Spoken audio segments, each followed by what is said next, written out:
The library of the DeLuca estate was a mausoleum of leather and mahogany, a room designed to intimidate rather than welcome. I wasn't supposed to be here when the master of the house was present, but the coaster under his crystal tumbler needed replacing, and the condensation was threatening the antique finish of the desk. My instructions were clear. Maintain the environment. Remain unseen. I was a ghost in a lilac uniform, a specter whose only purpose was to ensure that the dust motes didn't settle and the silver didn't tarnish. 7 o'clock, Mateo. You promised the senator we'd make an appearance. The voice cut through the heavy silence like a diamond on glass. Vanessa Grant stood by the fireplace, her posture rigid, her platinum blonde hair coiffed into a helmet of perfection that moved as a single unit when she turned her head. She was beautiful in the way a marble statue is beautiful. Cold, hard, and entirely incapable of warmth. She wore a dress of white silk that seemed daringly impractical for a house where a 6-year-old boy lived. But then again, Vanessa didn't dress for the family she was about to marry into. She dressed for the cameras that followed them. Matteo DeLuca didn't look up from the documents spread across his desk. At 33, he carried an air of authority that made the air in the room feel thinner. He was clean-shaven, his jawline sharp enough to cut, with dark hair kept short and disciplined. He wore a charcoal suit that fit him like a second skin, the kind of tailoring that announced power without needing to shout. I said I would try, Vanessa. Matteo replied, his voice a low baritone that vibrated through the floorboards. There is a situation in the logistics chain. It requires my attention tonight. I moved silently toward the desk, my eyes lowered. I swapped the coaster with a fresh one, my hand moving with practiced efficiency. Matteo didn't flinch, didn't acknowledge my presence. To him, I was just part of the machinery of the house, functional and necessary, but ultimately irrelevant. That was fine. Safety lay in irrelevance. You're always working, Vanessa sighed, a theatrical sound that grated on my nerves.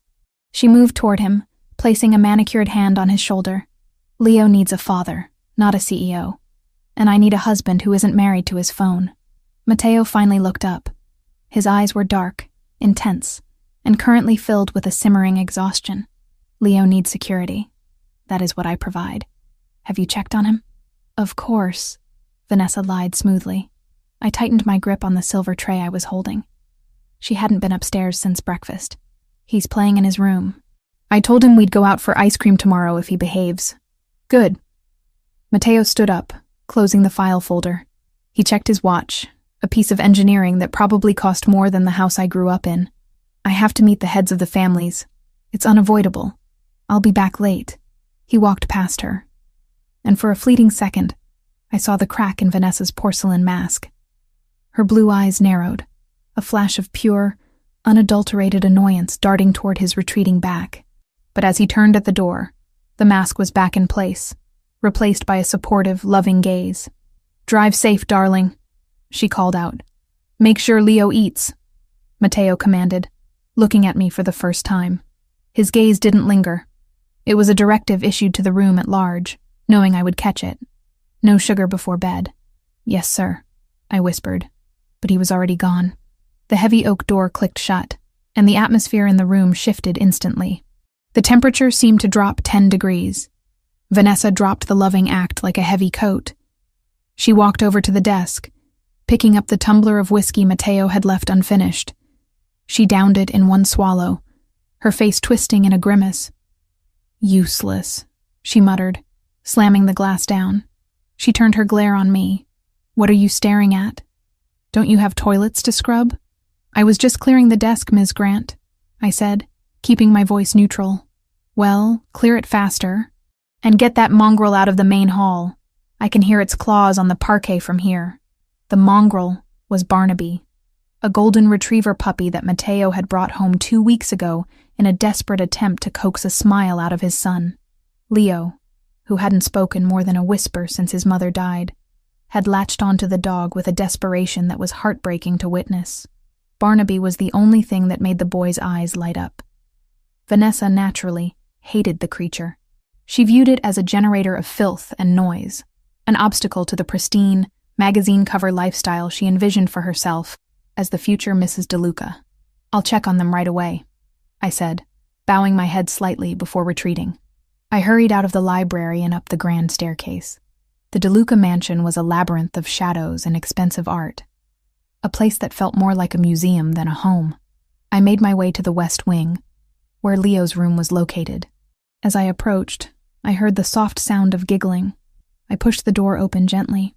Leo was on the floor, a small figure in oversized pajamas, wrestling with the ball of golden fluff that was Barnaby. The puppy was yapping happily, his tail a metronome of pure joy. For a moment, the heavy gloom of the house lifted. This was what mattered. This little boy, trying to piece his world back together with the help of a dog. "Sarah!" Leo looked up, his eyes bright. "Look." Barnaby learned to shake. I smiled, a genuine expression that I rarely allowed myself downstairs. Did he? That's amazing, Leo. He's a smart boy. I knelt beside them, scratching Barnaby behind the ears. The puppy licked my hand enthusiastically. I had been working here for 6 months, hired through an agency that specialized in discreet household staff. I needed the money. My mother's medical bills were a black hole that swallowed every cent I earned. But I had stayed for Leo. Matteo DeLuca might be the king of the city, a man feared by rivals and respected by politicians, but he was utterly clueless about how to comfort a grieving child. He threw money and security at the problem. I offered time. "Is Dad home?" Leo asked, his voice dropping. "He had to go to a meeting, sweetie, but he said goodnight." Leo's shoulders slumped. "Oh, is Vanessa here?" "Yes." The light in his eyes dimmed. "She doesn't like Barnaby. She says he smells." "Barnaby smells like a puppy," I assured him, smoothing his hair. "And you know what?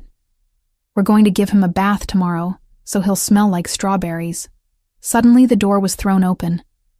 Vanessa stood there, looming in the doorway, her silhouette sharp against the hallway light. The smell of expensive perfume and stale whiskey wafted into the room. "I thought I heard noise," she said, her voice icy. "It's past his bedtime. Why is the animal in the bedroom? It's unsanitary." "We were just playing," Leo whispered, pulling Barnaby closer to his chest. The puppy, sensing the tension, let out a low, uncertain growl. Vanessa's eyes snapped to the dog. "It growled at me." "Did you hear that? It's aggressive." "He's a puppy, Ms. Grant," I interjected, standing up to place myself between her and the boy. "He's just reacting to the sudden noise." "I didn't ask for your opinion, staff," she spat. "Leo, put the dog in the crate. Now." "No!" Leo shouted, a surprising burst of defiance. "He's scared of the crate. He's a dog, Leo. He doesn't have feelings." Vanessa strode into the room, her heels clicking ominously on the hardwood. She reached for the puppy. Leo scrambled back, clutching Barnaby so tight I worried he might squeeze too hard. "Vanessa, please," I said, stepping in front of her. "I'll take him.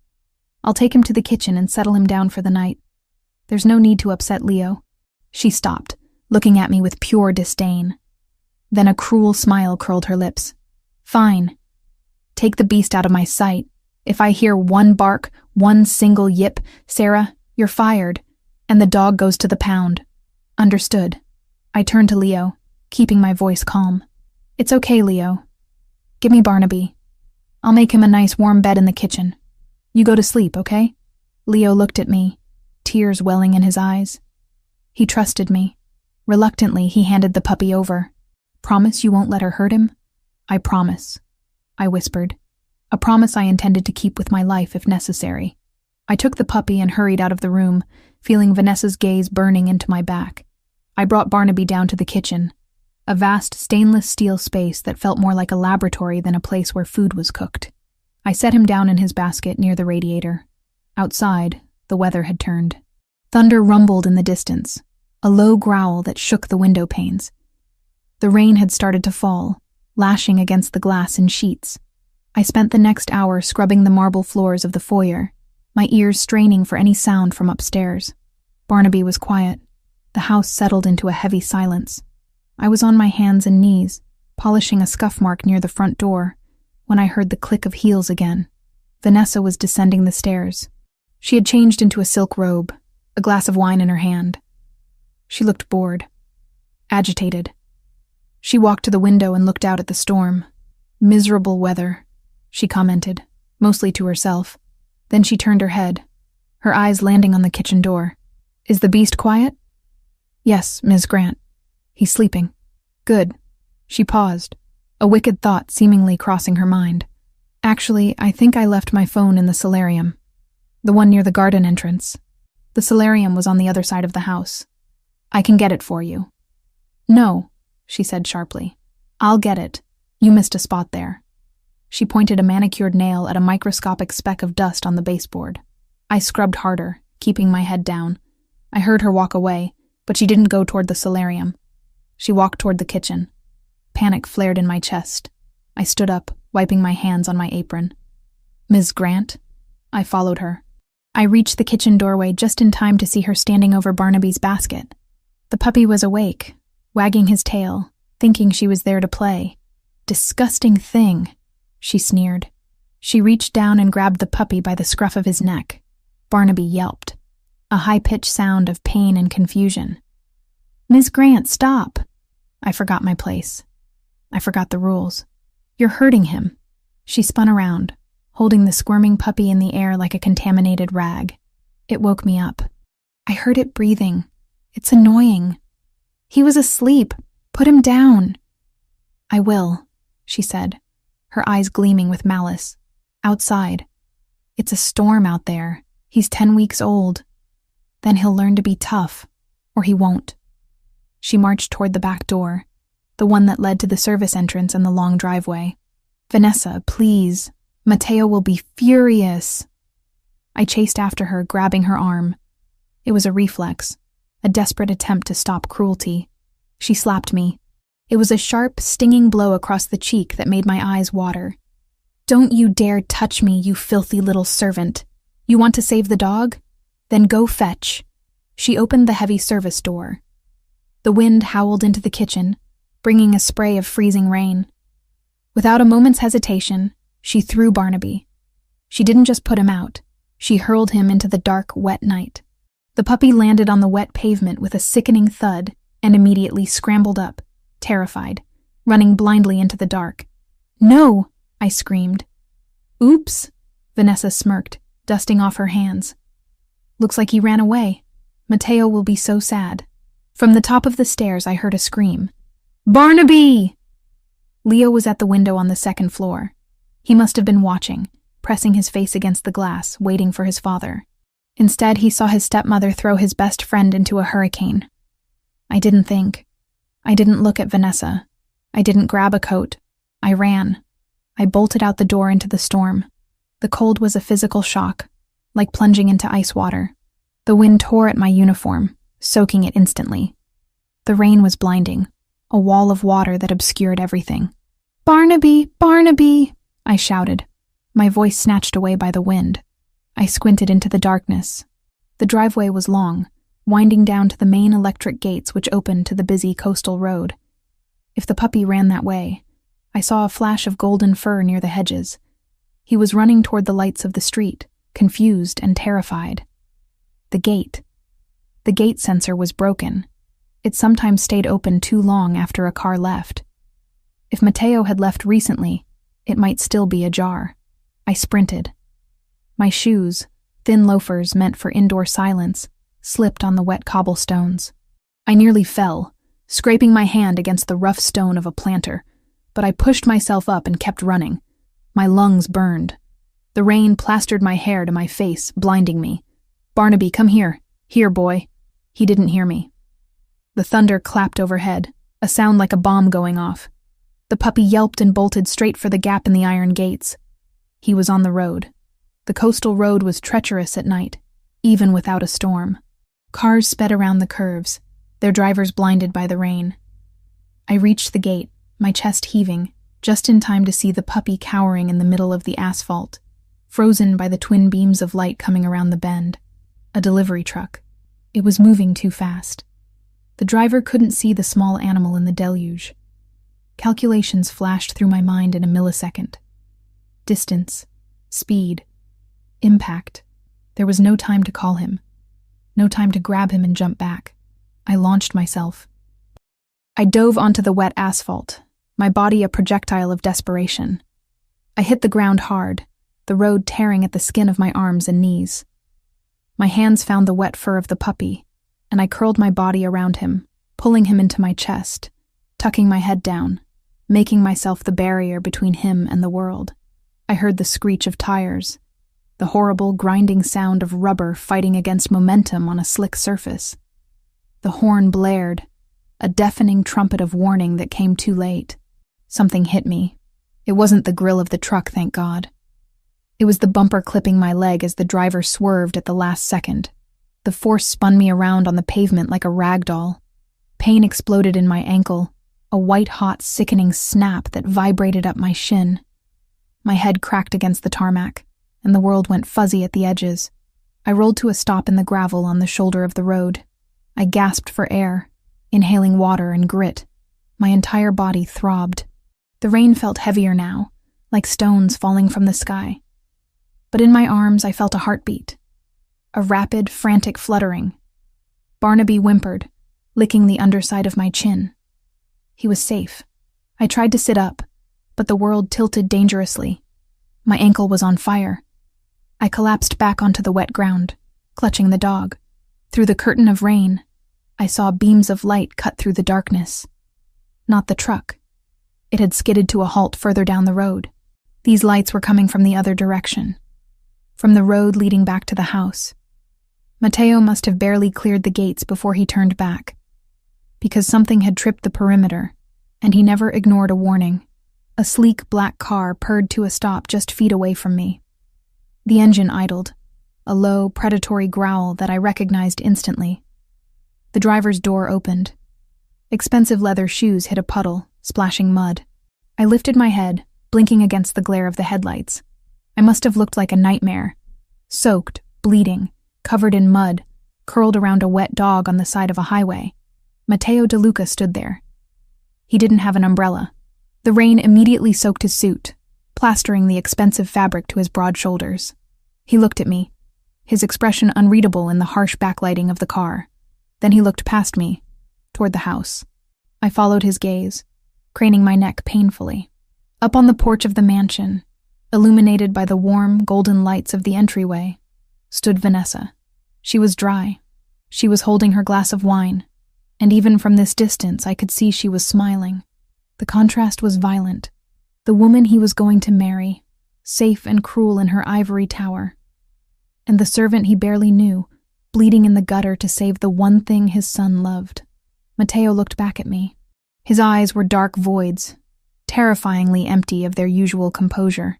He took a step toward me, and for the first time since I'd started working for him, I saw something other than indifference on his face.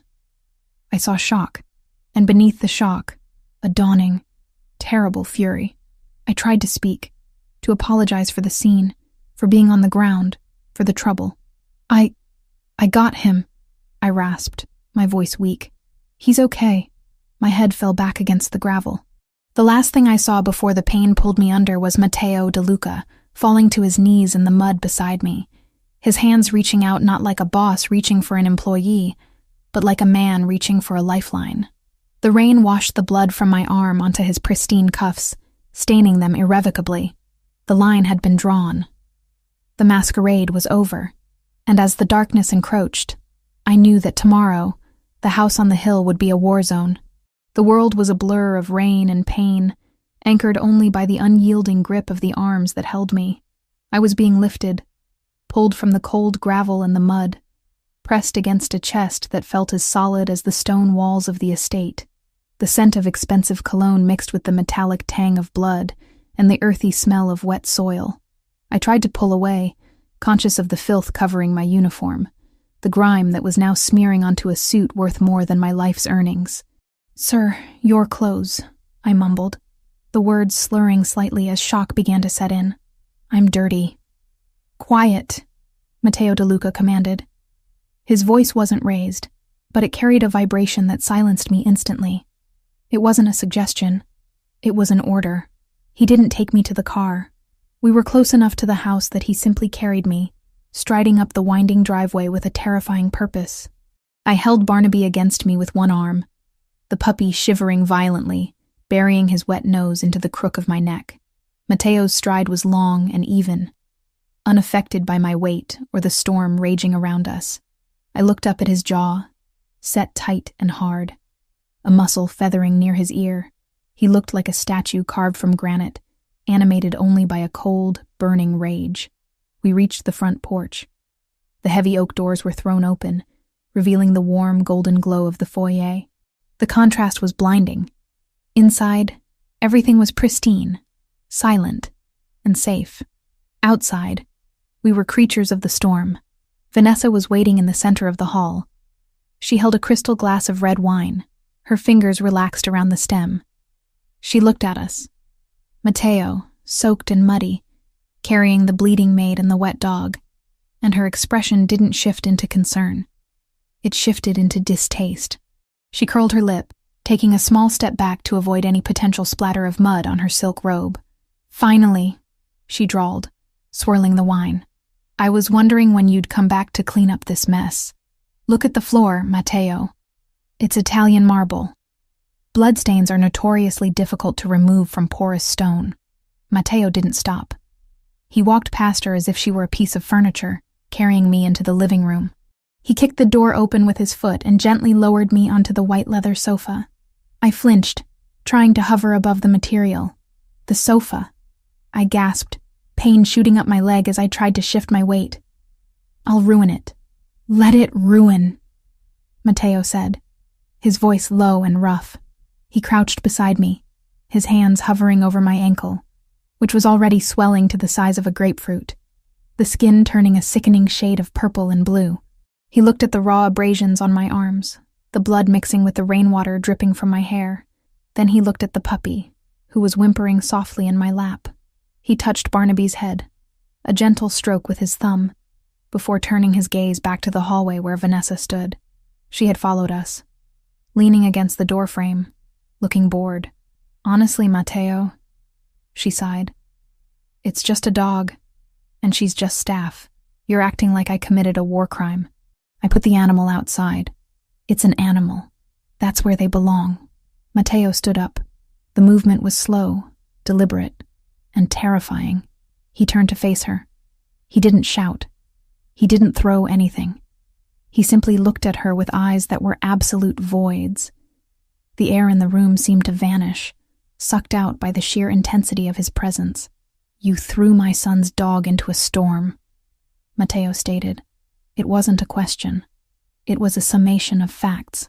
"I put it out," she corrected, taking a sip of wine. "It was noisy. You watched her run onto a highway," he continued, taking a step toward her. "You stood on the balcony and watched her throw herself in front of a truck to fix your cruelty. And you laughed." Vanessa's smile faltered, just for a fraction of a second. She set the glass down on a side table. "Don't be dramatic. She's paid to manage the household. Dealing with the dog is part of her job description. If she was foolish enough to run into traffic, that's hardly my fault. It shows a lack of judgment, really. We should probably let her go." Mateo stopped a foot away from her. He towered over her, radiating a dangerous heat. "You are correct about one thing, Vanessa. Someone is leaving this house tonight." She smirked, tossing her hair over her shoulder. "Good. I'll call the agency in the morning and request a replacement. Someone less hysterical. Get out." The words were spoken softly, but they landed like physical blows. Vanessa blinked, her smile freezing in place. "Excuse me? You have 10 minutes, Mateo said, checking his watch. "Pack what you need for the night. My security team will escort you to a hotel. You will not speak to Leo. You will not speak to me. If you are not out of my house in 10 minutes, I will have you removed, and my men are not as gentle as I am." Vanessa laughed, a brittle, high-pitched sound. "You're joking. You're kicking me out? For this? For a maid and a mutt? My father is the senator, Mateo. You need his connections for the port deal. You can't treat me like this. Your father's influence is a convenience, not a necessity," Mateo said, his voice dropping an octave, becoming lethal. "My son's safety is non-negotiable. I brought you here thinking you could be a mother. Instead, I invited a monster into my home. I looked at the street tonight, and I saw who had value. It wasn't the woman on the balcony. He turned his back on her, dismissing her existence entirely. Marco! He shouted toward the hallway. The head of security appeared instantly, a hulking man in a dark suit who looked like he chewed rocks for breakfast. Ms. Grant is leaving, Matteo said, focusing his attention back on me. Escort her. Ensure she takes only what is hers. 10 minutes, Marco. Not a second more. Matteo! Vanessa shrieked, her composure shattering. You will regret this. You think you can humiliate me? I'll ruin you. I'll tell everyone what you really are. Everyone already knows what I am, Vanessa, Matteo murmured, kneeling beside the sofa again. That's why they fear me. You should have learned that lesson. Marco placed a hand on Vanessa's arm. She slapped it away, screaming insults, but he was immovable. He guided her forcefully out of the room. Her screams echoed down the hallway, fading as the front door slammed shut. The silence that followed was heavy, broken only by the sound of the rain against the window and Barnaby's soft panting. I'm sorry, I whispered, shivering as the adrenaline began to crash. I didn't mean to cause a scene. Matteo looked at me, his dark eyes searching my face. He took off his suit jacket, revealing the holster beneath his arm, and draped the heavy, warm wool over my shoulders. It smelled of him. Cedar and rain. You saved a life tonight, Sarah, he said, using my name for the second time. It sounded strange on his tongue, heavy with weight. You have nothing to apologize for. You are the only person in this house who shouldn't be apologizing. Before I could reply, a small voice came from the doorway. Sarah? Leo stood there in his pajamas, clutching a blanket. His eyes were wide, terrified. He looked from his father to me, and then to the muddy dog in my lap. Barnaby! Leo cried out, sprinting across the room. He didn't look at his father. He ran straight to the sofa. Careful, Leo, Matteo warned, his hand shooting out to steady the boy before he could collide with my injured leg. Sarah is hurt. Leo stopped, his hands hovering over the dog. Tears spilled down his cheeks. Is he dead? No, sweetie, I said, forcing a smile despite the throbbing in my ankle. He's just wet and scared. But he's okay. Look. Barnaby licked Leo's hand, his tail giving a weak thump against my stomach. Leo buried his face in the dog's fur, sobbing. Vanessa said she sent him away. She said he was gone forever. Matteo stiffened. I saw his knuckles turn white as he gripped the armrest of the sofa. He watched his son, a look of profound pain crossing his features. He realized, in that moment, how much he had missed, how much he had allowed to happen under his own roof, because he was too busy building an empire to guard the fortress. Vanessa is gone, Leo, Matteo said, his voice unusually thick. She won't be coming back. Leo looked up at his father, skepticism warring with hope in his eyes. Promise? I promise, Matteo said. He reached out, hesitantly, and placed a hand on Leo's head. Leo didn't pull away. The family doctor arrived 20 minutes later, a discreet man with a leather bag and tired eyes. He set my ankle, bound it tightly, and cleaned the road rash on my arms. He prescribed painkillers and rest, strict bed rest. I can't stay in bed, I argued as he packed his bag. I have the inventory to do tomorrow, and Leo needs to be driven to school.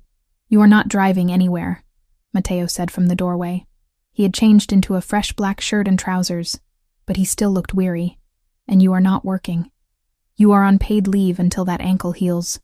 I can't just sit around, I protested, panic rising. I needed to be useful. In my world, if you weren't useful, you were discarded. Please, sir, I can polish silver sitting down. I can mend clothes. Matteo walked over to the makeshift bed they had set up for me in the guest suite on the ground floor, a room bigger than my entire apartment. He looked down at me, his expression unreadable. Do you think so little of me? He asked quietly. Do you think I would fire you because you were injured saving my son's dog? I don't know, I admitted. Rich people are different. A ghost of a smile touched his lips. It didn't reach his eyes, but it softened the hard lines of his face. Rest, Sarah. That is an order. 3 days passed. The house was quieter without Vanessa's sharp heels clicking on the floors and her constant critical commentary. It felt like the mansion had exhaled. I, predictably, was a terrible patient. By the 3rd day, the walls of the guest suite felt like they were closing in. My ankle throbbed, but the painkillers dulled it to a manageable ache. I found a pair of crutches in the closet, probably from a skiing accident years ago, and made my escape. I didn't go to the kitchen. I went to the library. It was the one room that was always in chaos. Books piled haphazardly on shelves. No system, no order. It drove me mad. I was sitting on the floor, my casted leg extended straight out, surrounded by stacks of leather-bound volumes, when the door opened. Matteo stopped in the doorway. He held a tumbler of whiskey in one hand. He looked at the scene. Me, on the floor, in a terracotta cardigan and loose pants, organizing his chaotic collection of history books. "I thought I gave you an order," he said, stepping into the room. "I'm resting my leg," I countered, not looking up as I sorted a biography of Caesar from a treatise on naval warfare. My hands were bored. And this system, or lack thereof, was a crime against literature. He walked over and sat in one of the leather armchairs, watching me. He didn't scold me. He just watched. "You like books. I like order," I corrected. "And I like that books don't yell at you. They just wait for you to listen." "Leo is in the garden," Matteo said suddenly. "He's throwing a ball for Barnaby. He's laughing." I smiled, finally looking up at him. "He has a great laugh. You should hear it more often." "I missed it," Matteo admitted. He took a sip of his drink, his gaze intense. "For 2 years since his mother died, I thought buying him things was enough. I thought finding him a mother figure was the solution. I didn't look at the person I was bringing into his life. I just looked at the resume, the pedigree." Children don't care about pedigree, Mr. DeLuca," I said softly. "They care about presence. Vanessa was present, but she was cold. Leo needed warmth. Even a puppy provides more warmth than a socialite. You provided warmth," he said. The statement hung in the air between us. "You noticed she was hurting him when I didn't. Why didn't you tell me?" "Because you were the boss," I said honestly. "And she was the fiancée. Who would you have believed? The maid who needs the paycheck, or the senator's daughter?" Matteo fell silent. He swirled the amber liquid in his glass. "That is a failing on my part. A leader should know his soldiers, and he should definitely know the enemy." My phone vibrated on the side table, and for a second I thought it was another message from one of his men. It wasn't. The hospital's number lit the screen. My throat tightened. "My mother," I answered with shaking fingers, keeping my voice low. "Miss Evans?" The nurse sounded tired, practiced. "We need to confirm payment arrangements for your mother's care." "I'm working on it," I said, the words tasting like failure. Matteo's eyes snapped to mine. "Your mother," he said. I nodded. He held out his hand. "Give me the phone." I hesitated, then passed it over. His voice turned calm, cold, and final. "This is Matteo DeLuca. Send the itemized statement to the address I'm about to give you. The balance is settled. From now on, you don't call her for money. You call my office." He ended the call and set the phone down, as if it weighed nothing. "I didn't ask you to do that," I whispered. "You didn't have to," he said.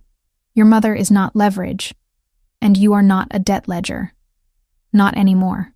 "I'm not a soldier," I said. "No," he agreed, his eyes locking onto mine. "You are something else entirely. You have a spine of steel, Sarah Evans. I saw you face down a truck. I saw you stand up to me when I told you to stay in bed. I respect that." The air in the library shifted. It wasn't the cold, suffocating tension of before. It was something warmer, heavier. A recognition. For the first time, he wasn't looking at me as a function of the house. He was looking at me as an equal, perhaps even a superior in matters of the heart. "Tell me about Leo," he said, leaning forward, elbows on his knees. "Not his grades, not his schedule. Tell me what he likes. Tell me what he's afraid of." And so we talked, for hours. I told him about Leo's fear of the dark, about how he whispered to the spider plants in the solarium because he thought they were lonely. I told him that Leo wanted to be an astronaut, not a businessman. Matteo listened with an intensity that he usually reserved for war councils. He asked questions. He took mental notes.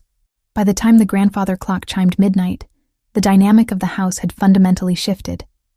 We weren't just employer and employee anymore. We were co-conspirators in the raising of a boy. But while peace settled inside the walls of the DeLuca estate, malice was festering outside. Vanessa Grant was not a woman who accepted defeat. Humiliation was a fuel to her, and she burned with it. She sat in a hotel suite downtown, the luxury of the room doing nothing to quell her rage. She had been thrown out like garbage. She had lost the status, the money, the power. She picked up her burner phone. She didn't call her father. The senator would just lecture her on losing a catch like DeLuca. She dialed a number she had memorized weeks ago. A number she had found in Matteo's private study when she was snooping for jewelry. It belonged to a man named Vargas, a lieutenant in the Sinaloa cartel, the DeLuca family's greatest rivals. "I have something you want," Vanessa whispered into the phone, watching the city lights below. "I doubt that, putana," a rough voice answered. "I have the layout," she said, her voice trembling with spite. "I have the blind spots in the cameras. I have the shift changes of the guards. And I have the override codes for the perimeter gates. Matteo DeLuca thinks his fortress is impenetrable. I have the key."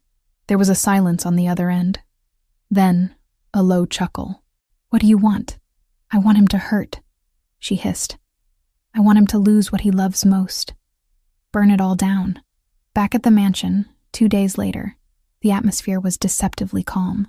I was in the kitchen, chopping vegetables while seated on a stool, Leo helping me by washing the lettuce, mostly splashing water on the floor. Barnaby was sleeping under the table. Matteo had just come in, loosening his tie, actually smiling at the scene. "Something smells good," he said, reaching for a piece of carrot. "Hey, that's for the salad." Leo giggled, slapping his father's hand away. Matteo laughed, a rusty, genuine sound. He looked at me, and there was a heat in his gaze that made my breath hitch. Then, the lights flickered. It was subtle at first, a quick dip in voltage. Then, the panel on the wall by the fridge beeped. A single red light began to flash on the security console. "What was that?" I asked, pausing with the knife in my hand. Matteo's smile vanished instantly. The father disappeared. The dawn returned. He moved to the console, tapping the screen. His frown deepened. "System glitch," he muttered. "The perimeter sensors in Sector 4 are offline." "Sector 4?" I asked. "That's the back delivery entrance. The one Vanessa used to—" I stopped. Matteo froze. He looked at me, and the realization hit us both at the same time. Vanessa knew that gate. She knew the sensor was faulty.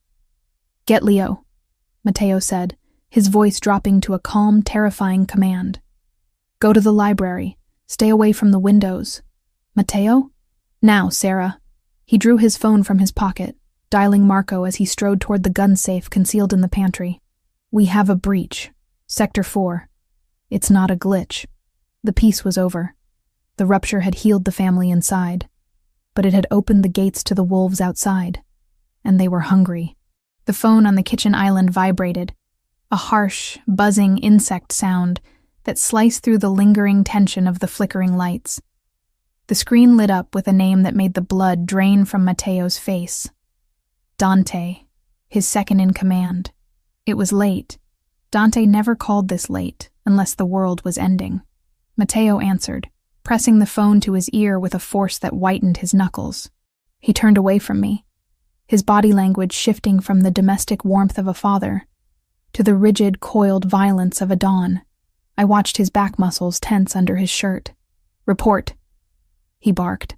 Silence stretched for a heartbeat. And then Matteo's voice dropped, becoming deadly quiet. "How bad? Both of them? That's impossible. The suppression system should have—" He listened, and I saw his hand clench into a fist on the marble countertop. "Get the men. All of them. I'm coming." He hung up and turned to face me. The transformation was complete. The man who had been laughing about lettuce a minute ago was gone. In his place was a warlord. "What is it?" I asked, my hand instinctively going to Leo's shoulder.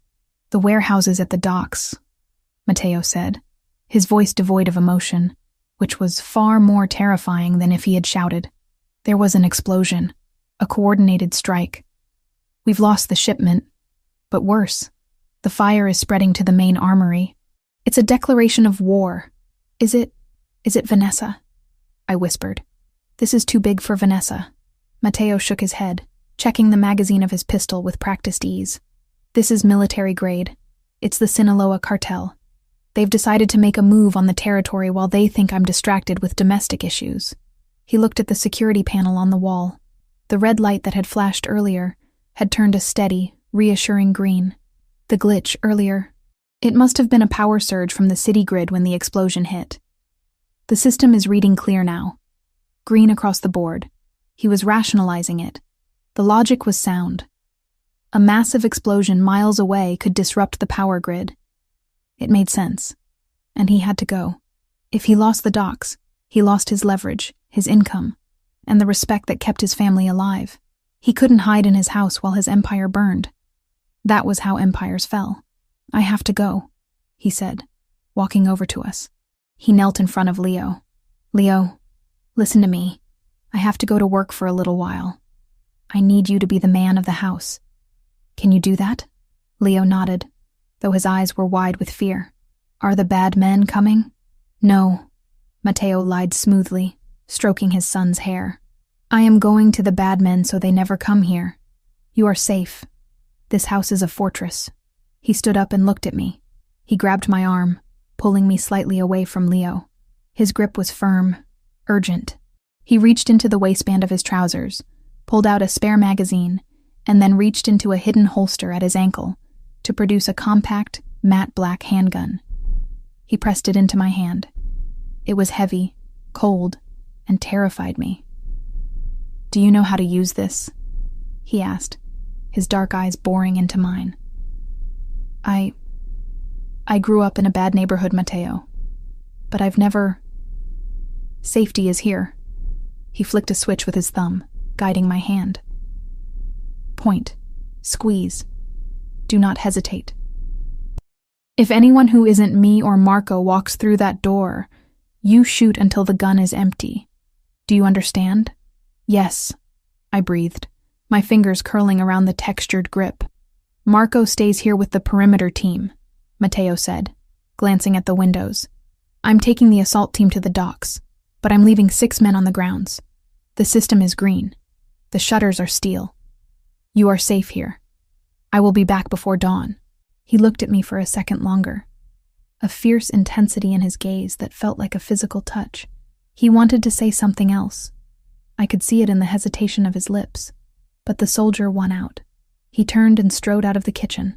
Moments later, I heard the roar of his engine as he sped away into the night, racing toward the fire that was lighting up the skyline. I was alone. "Sarah?" Leo tugged at my apron. "I'm scared." "I know, baby," I said, tucking the gun into the deep pocket of my heavy cardigan. It weighed down the fabric, a constant bruising reminder of the reality we were in. "But your dad is the toughest guy in the city. He'll fix it. Come on, let's go to the library. It has no windows on the ground floor. We'll build a fort."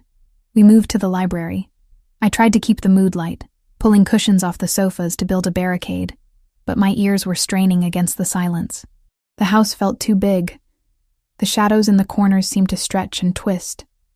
Barnaby, usually a bundle of chaotic energy, was pacing nervously, a low whine vibrating in his throat. Animals knew. They always knew before we did. I checked the security pad by the library door. Green. All zones secure. Marco and his men were outside patrolling. I told myself to breathe. Matteo was right. This was a fortress. The walls were stone. The glass was bulletproof. An hour passed, then 2. The silence of the house began to press against my eardrums. I stood up, needing to move. "Stay inside the fort with Barnaby, Leo," I whispered. "I'm just going to get some water from the cart in the hall. I stepped out of the library into the grand hallway. It was dimly lit, the chandeliers dimmed to a low amber glow. I walked toward the side table where a crystal pitcher of water usually sat. That was when I saw it. On the main security console near the front door, the green light didn't blink. It didn't waver. It was perfectly static green. Too static. A live system pulses. It has micro fluctuations as sensors check in. This light was dead. A frozen image. My stomach dropped through the floor. A loop. They had looped the feed. I ran to the window, keeping my body pressed against the wall, and peeked through the slit in the heavy velvet curtains. The garden was dark. The storm had passed, leaving a heavy mist clinging to the ground. I looked for the familiar silhouette of Marco, or one of the guards patrolling the terrace. Nothing. Then, I saw a shape on the ground near the fountain.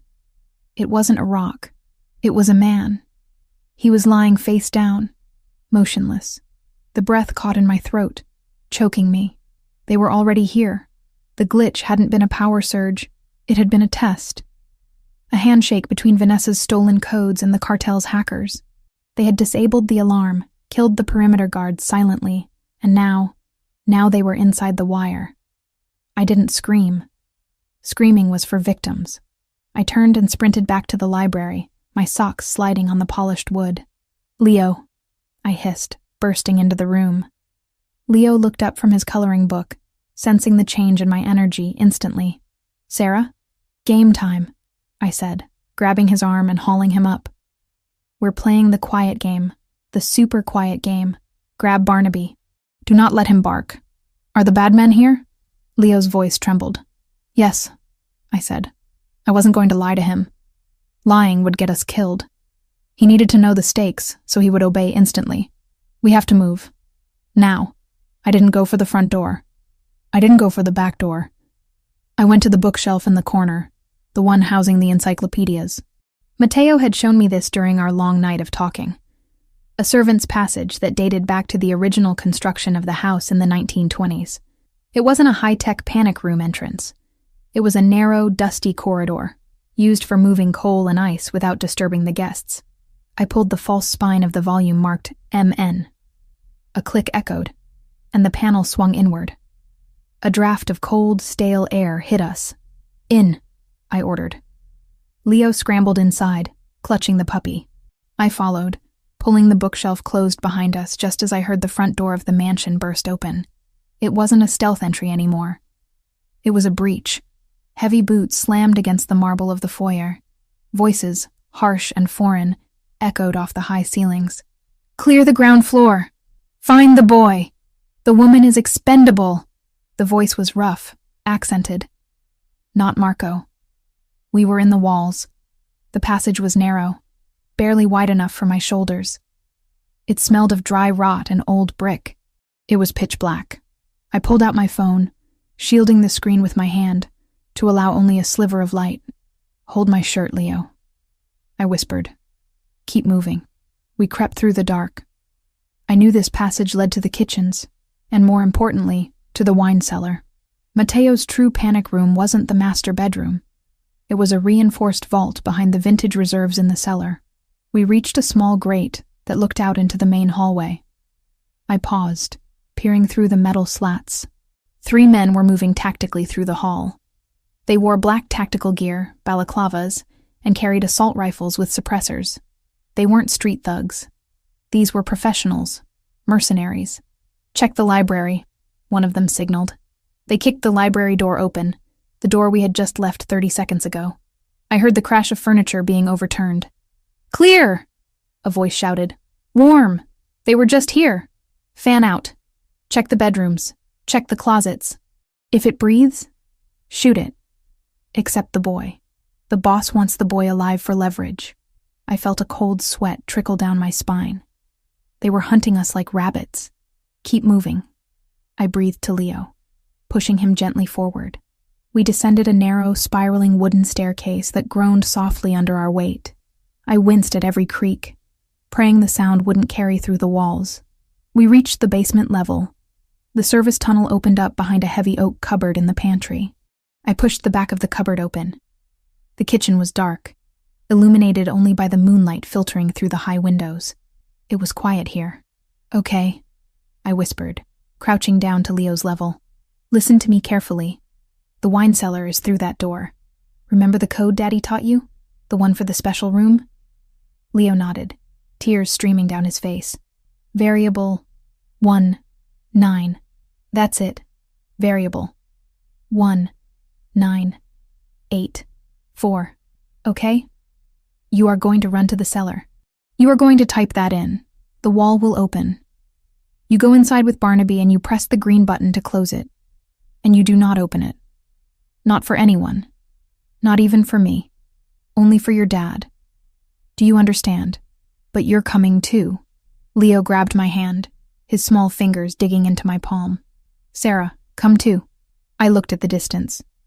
The pantry was 20 feet from the cellar door, but the cellar door required the code to be punched in on the keypad. It took time. 5 seconds to type. 5 seconds for the hydraulics to engage. 10 seconds. Above us, I heard heavy footsteps directly overhead.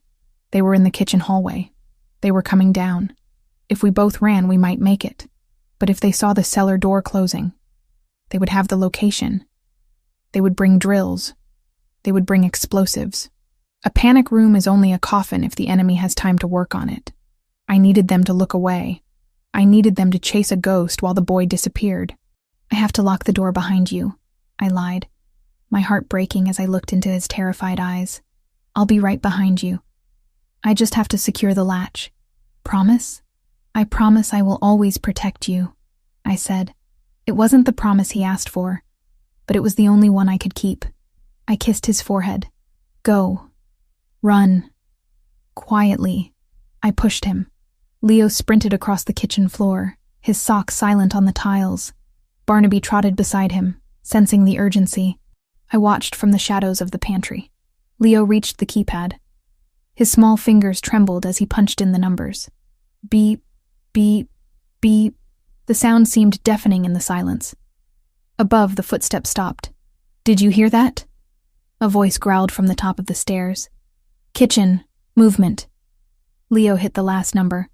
The heavy false wall of wine racks groaned and hissed, sliding open to reveal the steel vault door behind. "Hey!" A shout from the stairs. A beam of a tactical flashlight cut through the darkness of the kitchen, sweeping across the counters. It missed Leo by inches. He slipped inside the vault. "Close it, Leo. Close it." I prayed silently, biting my lips so hard I tasted blood. The wall began to slide shut. Slowly. Too slowly. The flashlight beam swung back. It was going to catch the movement of the wall. If they saw it, they would know where he was. They would lay siege to the vault. I had to act. I had to become the target. I stood up from behind the cupboard. I took the gun Mateo had given me. It felt heavy, alien. I didn't aim at the men. I wasn't a shooter. I would miss. I aimed at the rack of pots and pans hanging over the center island. I squeezed the trigger. The gun kicked like a mule, shocking my wrist. The sound was thunderous in the confined space. The bullet pinged off a copper skillet, sending the entire rack crashing down onto the island with a cacophony of metal that sounded like a car crash. "There! Contact, kitchen!" The flashlights all snapped toward me, toward the pantry, away from the cellar. I saw the wine rack wall click shut in the periphery of my vision. The seamless wood paneling locked into place. Leo was gone. He was safe. Now I was the rabbit. "Get her!" Bullets tore into the wood of the cupboard I was using for cover. Splinters rained down on my hair. I didn't wait. I scrambled back into the service tunnel, but I didn't go up. I went deeper. The tunnel system had a laundry chute exit that dumped into the sub-basement laundry room on the other side of the house. I threw myself down the chute, sliding uncontrollably through the dark metal tube. I landed hard in a pile of linens, the impact jarring my injured ankle. I stifled a scream. I rolled out of the cart, ignoring the pain.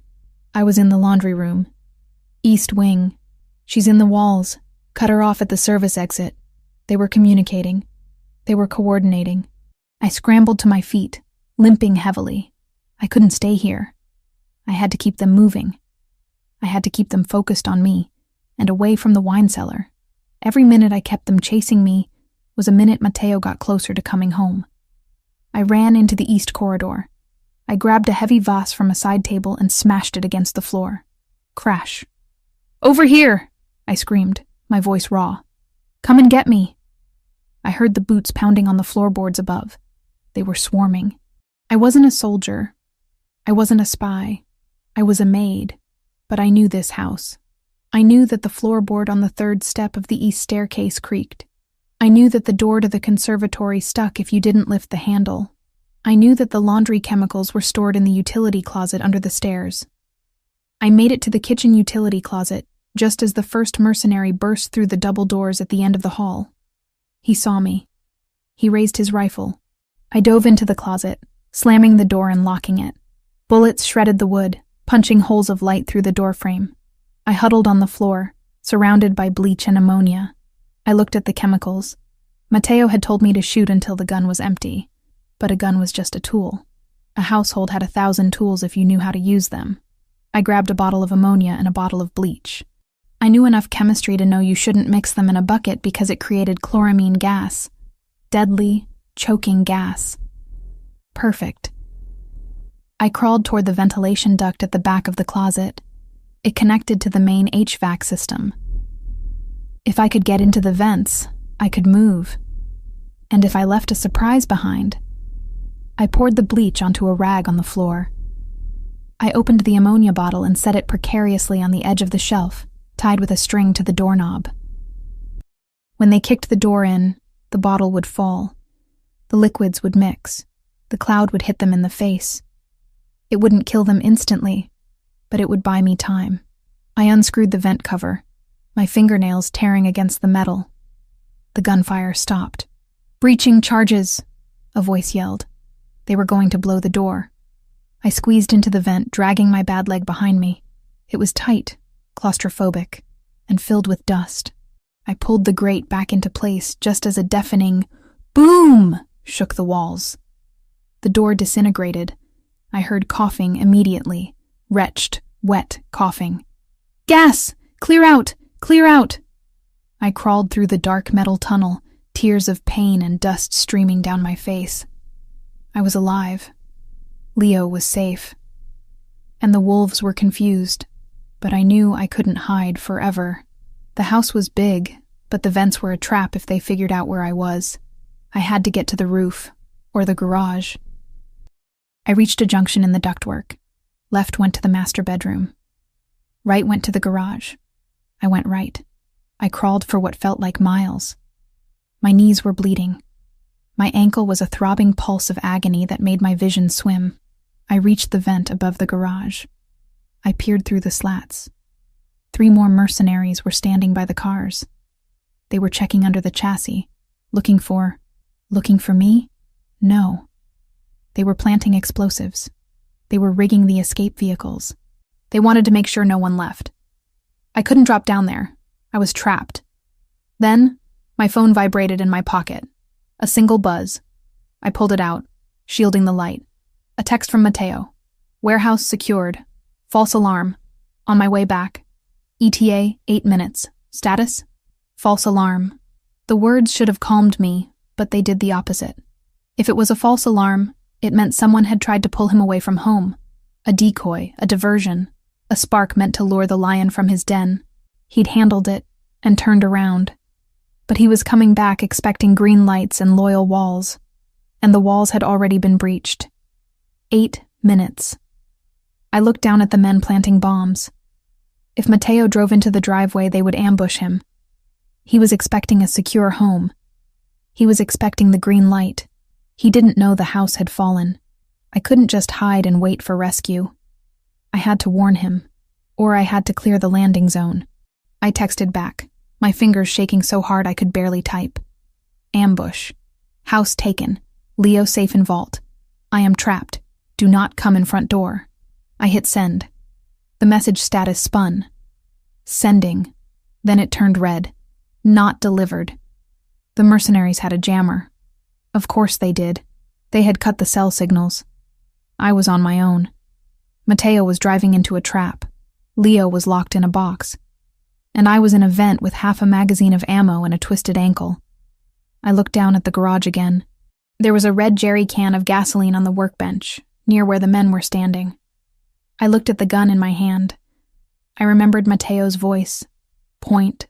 Squeeze. I took a deep breath, steadying my hand on the metal of the vent grate. I lined up the sights on the red can. This wasn't about cleaning anymore. This wasn't about order. This was about burning the infection out. I kicked the grate out. It clattered to the floor below, startling the men. They looked up. "Hi, boys," I whispered. I pulled the trigger. The bullet sparked against the metal of the can. The fumes ignited. A fireball erupted in the garage, throwing the mercenaries back and setting the workbench ablaze. The explosion rocked the vent, knocking the wind out of me. Fire alarms began to wail, real ones this time. "She's in the garage. Flank her." I scrambled back the way I came, the heat licking at the soles of my shoes. I had their attention now. All of it. I had 8 minutes to survive. And the whole house was waking up to try and kill me. The heat in the ventilation shaft was becoming unbearable. The metal beneath my hands was searing, transferring the thermal energy from the inferno I had just ignited in the garage below. Smoke, thick and oily, began to seep through the seams of the ductwork, stinging my eyes and coating the back of my throat with the taste of burning rubber and gasoline. I couldn't stay here. The fire would either cook me alive in this steel tube, or the smoke would suffocate me before Mateo ever reached the front gates. I crawled backward, my movements frantic and clumsy. My injured ankle dragged behind me like a dead weight, throbbing with a pulse that seemed to echo in my ears louder than the fire alarms wailing through the house. Every time my cast banged against the metal rivets of the shaft, white spots danced in my vision, threatening to pull me into unconsciousness. I bit the inside of my cheek until I tasted copper, using the sharp pain to anchor myself in reality. I reached the junction I had passed earlier, the laundry chute. It was a one-way ticket down, but down was away from the fire. I shimmied toward the opening, pushing the grate loose with the heel of my good foot. It clattered onto the tiled floor of the mudroom below. I didn't wait to check if the coast was clear. My feet first slid out of the vent, landing in a heap on a pile of muddy boots and raincoats. The impact jarred my teeth. I stifled a cry, rolling onto my side, clutching the gun Mateo had given me. My hands were shaking so bad I was terrified I might accidentally discharge the weapon and give away my position before I was ready. "Check the perimeter. The fire is a distraction." The shout came from the west wing. They were smart. They knew I wouldn't burn the house down with myself inside unless I had an exit strategy. They assumed I was trying to flush them out so I could run. But I wasn't running. I was buying time. 4 minutes gone. 4 left. I hauled myself up, using a coat rack for support. My reflection caught in the mirror by the door. A woman I barely recognized. My face was streaked with soot and blood. My hair a tangled mess of drywall dust and cobwebs. My eyes wild and feral. The lilac uniform, once so crisp and professional, was torn at the shoulder and stained with grime. I looked like a creature born from the wreckage. I limped into the service hallway. This corridor connected the mudroom to the main industrial kitchen. It was narrow, lined with storage lockers, a fatal funnel. If they caught me here, I was dead. I needed space. I needed weapons. I needed the kitchen. I moved as fast as my broken body would allow, sliding my hand along the wall for balance. The floor was polished concrete, cold and unforgiving. I could hear boots pounding on the floor above, the heavy rhythmic thud of men hunting. They were sweeping the upper levels, pushing downward. They were hurting me. I burst into the main kitchen. It was a cavernous space of stainless steel and white tile, illuminated by the emergency strobe lights that pulsed in rhythm with the alarm. The shadows lengthened and contracted with every flash, making the room feel like it was breathing. I scanned the room for options. The gun in my hand had 3 bullets left. I didn't trust my aim, and I didn't trust the caliber to stop a man wearing body armor. I needed force multipliers.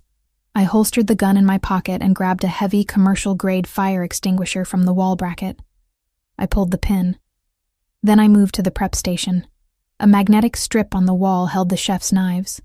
German steel, razor sharp, balanced perfectly. I grabbed the largest one, a 10-inch blade used for carving roasts. It felt substantial in my grip. The double doors at the far end of the kitchen, the ones leading to the dining room, shook. Someone was testing the handle. Locked. "She's in the kitchen.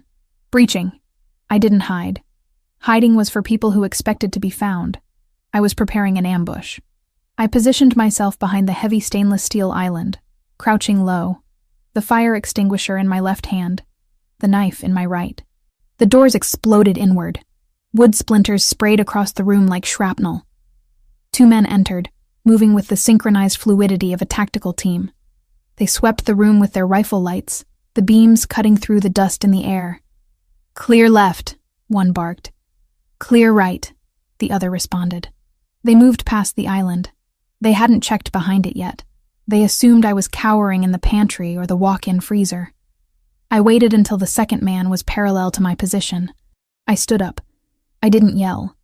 I didn't scream a battle cry. I squeezed the trigger of the fire extinguisher. A dense cloud of white chemical powder erupted into the man's face at point-blank range. He gagged, blinded instantly, his rifle flailing as he tried to claw the chemicals from his eyes. The sudden burst of white noise and visual obstruction caused the first man to spin around, his finger tightening on the trigger of his rifle. He fired a burst into the ceiling, the sound deafening in the tiled room. I dropped the extinguisher and lunged. It wasn't elegant. It wasn't a move from a martial arts movie. It was a desperate, gravity-assisted fall toward the blinded man. I drove the knife downward. I wasn't aiming for the chest. He had a vest. I aimed for the gap between the armor and the neck. The blade sank into the soft tissue of his trapezius muscle, just above the collarbone. He roared, a sound of pure animal rage, and swung his arm back. His elbow connected with my jaw, a blow that felt like being hit with a brick. I was thrown backward, skidding across the floor. The knife was ripped from my hand, staying lodged in his shoulder. The taste of blood filled my mouth, hot and metallic. My vision swam. The second man, the one I hadn't blinded, had recovered. He stepped through the cloud of extinguisher dust, his rifle leveled at my chest. He was huge, a mountain of black tactical gear. His eyes were visible through the slit of his balaclava, cold, dead eyes that had seen too much violence to be impressed by a maid with a kitchen knife. "Enough," he grunted. He didn't shoot. He marched forward and kicked the gun out of my pocket before I could even reach for it. Then he grabbed me by the front of my uniform and hauled me off the floor as if I weighed nothing. "Don't kill her yet," the wounded man rasped, ripping the knife from his shoulder with a sickening wet sound. He dropped the bloody blade on the floor, pressing a hand to the wound. "The boss wants to ask her about the boy." The giant slammed me against the refrigerator. The cold steel knocked the wind out of me. He leaned in, his face inches from mine. "Where is he?" I spat blood onto his visor. "Gone." He backhanded me. The force of the blow snapped my head to the side, and the world went gray for a second. When my vision cleared, he was dragging me. Not walking me. Dragging me. My injured ankle scraped along the floor, sending fresh waves of nausea rolling through my stomach. I clawed at his arm, my fingernails scrabbling uselessly against the Kevlar fabric. "Walk," he ordered, jerking me upright. "I can't," I gasped. "My leg. Walk or I break the other one." I stumbled forward, putting weight on the broken bone because the alternative was worse. We left the kitchen, moving into the main corridor. The house was filled with smoke now, a haze that hung near the ceiling. The fire in the garage must have been contained by the suppression systems, but the smell was everywhere. They marched me toward the grand hall. The foyer was a scene of controlled chaos. Several other mercenaries were holding positions at the windows, watching the darkness outside. The front door was wide open, letting the cold night air mix with the smoke. In the center of the hall stood a man who was clearly not a soldier. He wore a suit, not tactical gear. He was older, with silver hair and a face that looked like it had been eroded by years of cruelty. He was checking a tablet, looking bored. This was the broker, the man Vanessa had sold us to. The giant threw me to the floor at the man's feet. I landed hard on my hands and knees, my breath coming in ragged gasps. I looked up. The man in the suit looked down at me with mild curiosity, as if I were a stain on the rug that he couldn't quite identify. "This is the resistance?" he asked, his voice smooth, cultured, a stark contrast to the violence of his men. "A domestic servant?" "She rigged the garage," the wounded mercenary said, stepping forward. He was pale, blood soaking the shoulder of his uniform. "She burned the extraction team." The man in the suit sighed, tapping his tablet. "Resourceful. Inconvenient, but resourceful. Where is the DeLuca heir?" I stayed silent, glaring at him. I tried to summon the image of Matteo, his cold confidence, his unyielding strength. I needed to be a wall that protected the vault.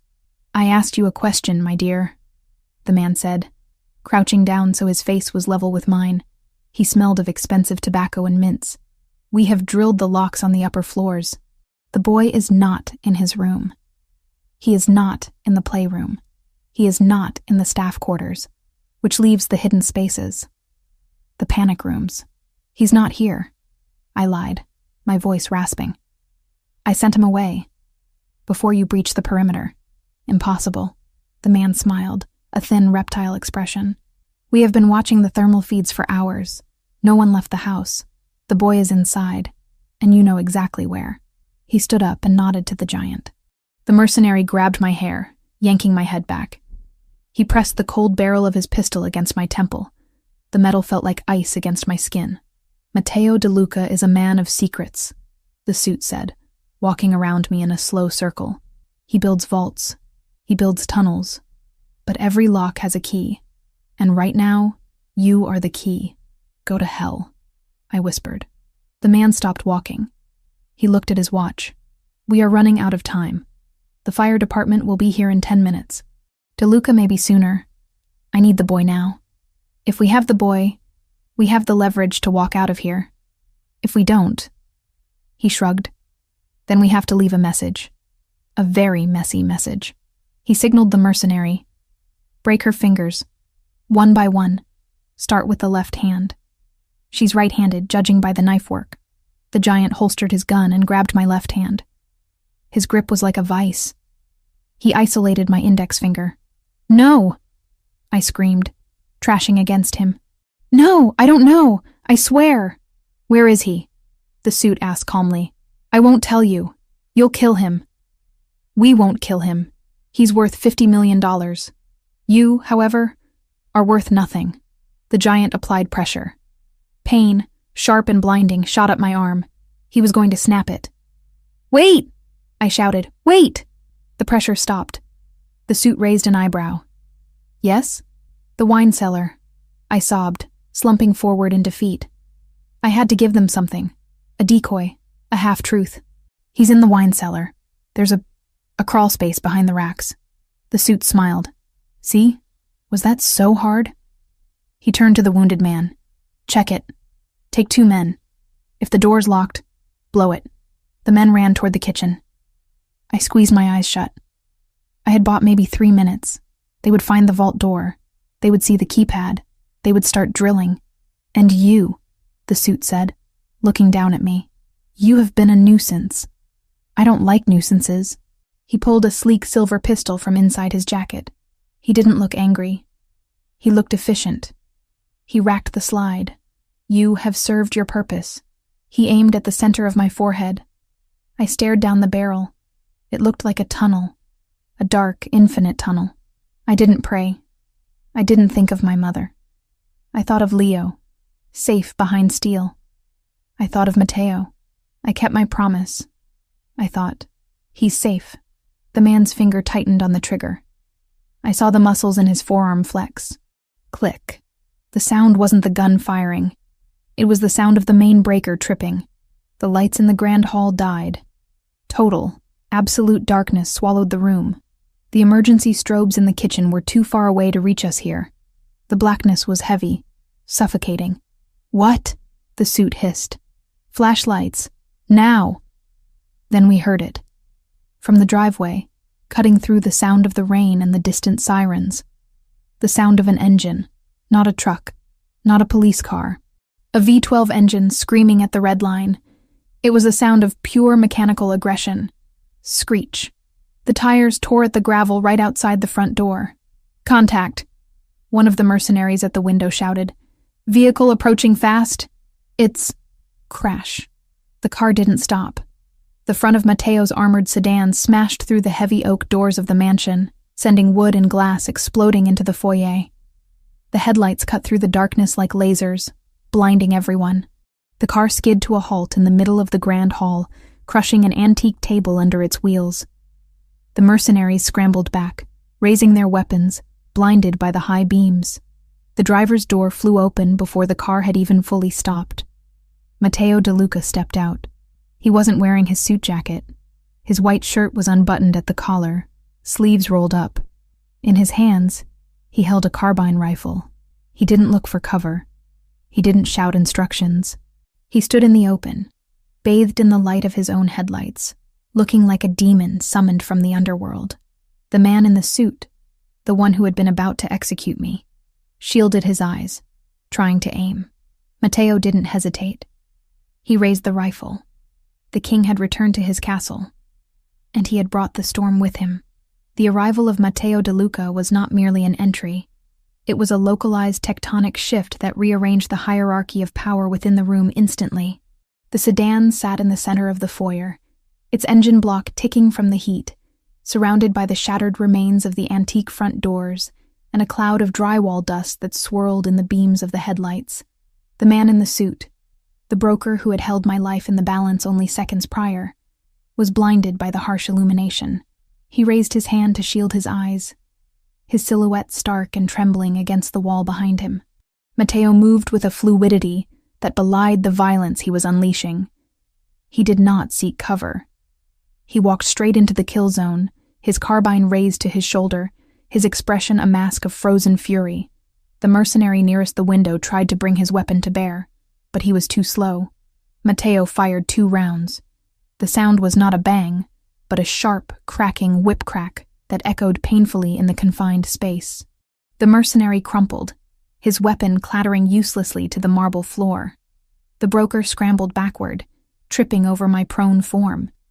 He kicked at me, desperate to put distance between himself and the angel of death striding toward him. I rolled away, ignoring the screaming agony in my broken ankle, pressing myself into the corner of the overturned console table. I needed to be small. I needed to be invisible. "Kill him!" the broker screamed, his voice cracking with hysteria. "Shoot him!" But his men were already falling.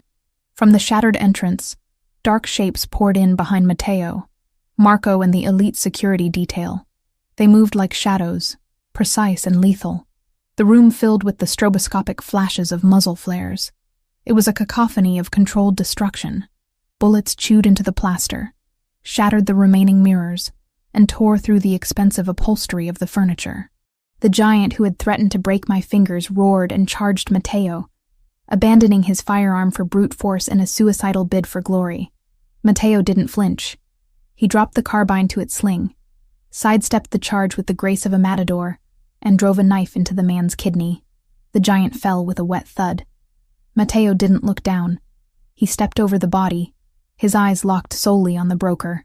The broker fumbled for his silver pistol, the one he had aimed at my forehead. His hands were shaking so violently he could barely rack the slide. Matteo was upon him before he could raise the weapon. Matteo didn't shoot him. That would have been too quick. He kicked the gun out of the broker's hand, the metal skittering across the floor into the darkness. Then, he grabbed the man by the throat and slammed him against the wall. The impact shook a painting loose from its frame. "You are in my house," Matteo whispered, his voice cutting through the ringing in my ears. It was a terrifyingly intimate sound. "You touched my family." The broker gagged, clawing at Matteo's leather-gloved hand. "It was just business, De Luca, just business.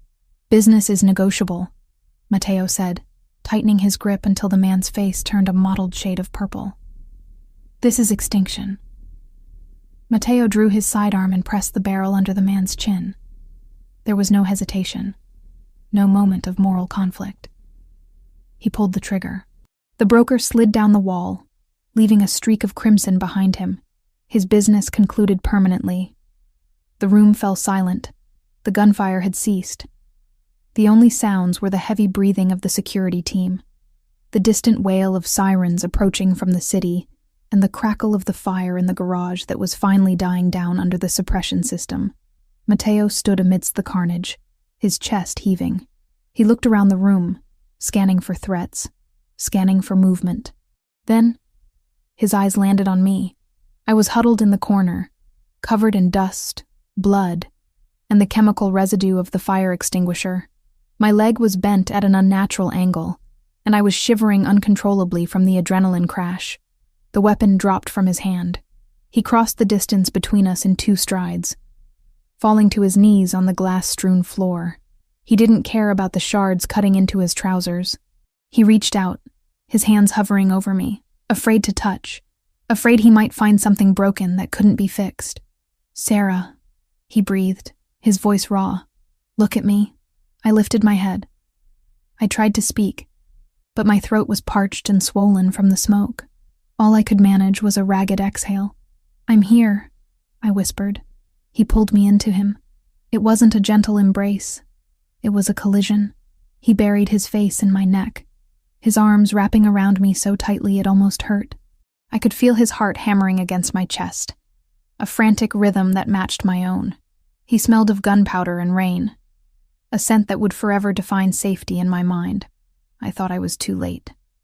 He murmured into my hair. "When I saw the gate, when I saw the fire." "Leo," I gasped, pulling back slightly to look him in the eyes. "The vault, the kitchen." Matteo nodded, his expression hardening again. "Marco, secure the perimeter. Get the medical team in here." "Now!" He scooped me up into his arms. I cried out as my ankle shifted, but he held me firm, carrying me toward the kitchen, as if I weighed nothing. We moved through the smoke-filled corridor, past the bodies of the men I had blinded and fought. Matteo looked at the carnage, the knife on the floor, the scorch marks from the garage vent, and his jaw tightened. He saw the story of my survival written in the blood and ash. The kitchen was dark, lit only by the flashlights of Marco's men who had already cleared the room. The men who had been sent to drill the vault lay dead near the island, neutralized by the team that had flanked them from the garden entrance. The wine rack wall stood closed, intact. Matteo set me down on one of the few remaining stools, keeping a steadying hand on my back. He walked to the keypad. His fingers were steady now as he punched in the code. The hydraulics hissed. The heavy wooden wall slid back. For a second, there was only darkness inside the steel vault. Then, a small, trembling voice. "Dad?"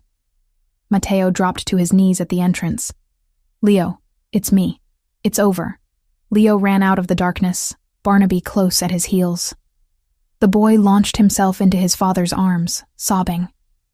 Matteo caught him, burying his face in the boy's small shoulder, closing his eyes.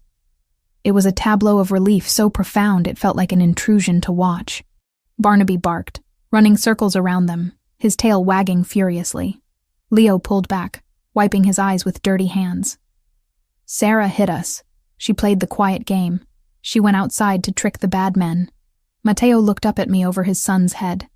His eyes were dark pools of emotion, gratitude, awe, and a fierce, burning possessiveness. "She did," Matteo said softly. "Sarah was the shield. Is she okay?" Leo asked, looking at me with fear. "She's bleeding." "I'm fine, Leo," I lied, forcing a smile. "Just a few scratches. The bad men are gone." Marco approached, holding a plastic evidence bag. Inside was a smartphone with a cracked screen. "Boss, we found this on the leader, the one in the suit. It's unlocked." Matteo stood up, keeping one hand on Leo's shoulder. He took the bag. His face shifted from father to executioner in the span of a heartbeat. He scrolled through the messages, his eyes narrowing. I watched him read. I saw the exact moment the realization hit. It wasn't confusion. It was confirmation. His posture straightened, a cold lethality settling over him like a shroud. "What is it?" I asked, though I suspected I knew. Matteo turned the screen toward me. It was a text thread. The contact name was saved simply as The Source. But the profile picture, small and pixelated, was unmistakable. It was a selfie of Vanessa, smiling in front of a mirror, wearing the diamond necklace Matteo had given her for their engagement. Below the photo were the architectural blueprints of the house, the shift schedules, the override codes for the perimeter sensors, and a final message sent 3 hours ago. He chose the Maid. Make him suffer. Leave nothing standing. The betrayal was absolute.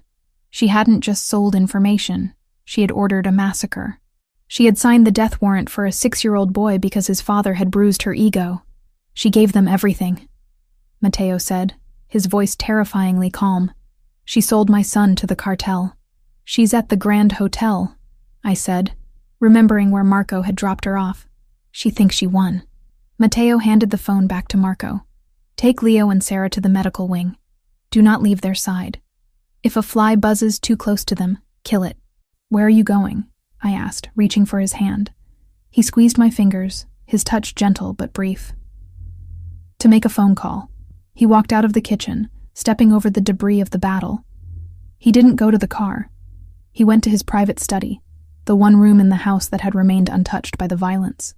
I was taken to the medical room, a sterile suite on the ground floor equipped for exactly this kind of lifestyle. The doctor, who had arrived with the second wave of security, set to work on my ankle. He administered a local anesthetic that dulled the sharp edges of the pain, leaving me floating in a haze of exhaustion. Leo sat on the bed beside me, holding my hand, refusing to let go. Barnaby slept at our feet. But while I was being stitched and bandaged, Matteo was dismantling a life. In his study, Matteo poured a glass of scotch but didn't drink it. He picked up the secure landline. He didn't call the police. The police were for civilians. He dialed a number that connected directly to his financial forensics team in Zurich. It's DeLuca, he said. Execute Protocol 0 regarding Vanessa Grant.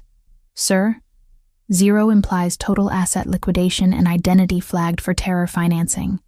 That requires significant authorization. You have my authorization. Drain the accounts, every cent.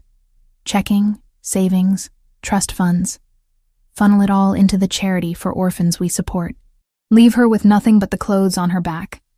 Then, flag her passport as stolen and compromised by a cartel associate. Notify the federal agencies through a clean channel. Deliver a full dossier to the federal task force that pins her as the leak for the port trafficking ring. Understood. Initiating now. Matteo hung up. He dialed a second number. This one went to the editor of the city's largest tabloid. A man who owed Matteo his career and his kneecaps. Print it, Matteo said.